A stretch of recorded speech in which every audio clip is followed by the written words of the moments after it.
زائروا حديقة الأزهر بالقاهرة. تقع حديقة الأزهر ومدخلها على شارع صلاح سالم خلف حي الحسين جنوب مسجد السلطان حسن، وبجوار قلعة صلاح الدين الأيوبي.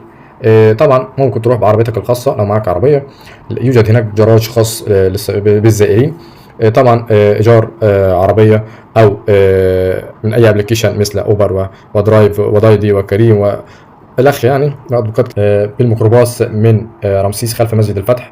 في عربيات بتروح مباشرة للحديقة والقلعة شارع صلاح سالم، أو تركب مترو تركب مترو وتنزل مترو العتبة وهتركب عربية تمنية إلى الحديقة، عربية سوزوكي يعني، أو ممكن تنزل عند مستشفى الحسين تتمشى شوية والبوابة هتكون على يمينك. آخر حاجة نصائح القناة.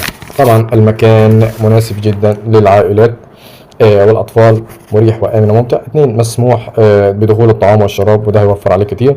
3 خد ملاية وترمس شاي.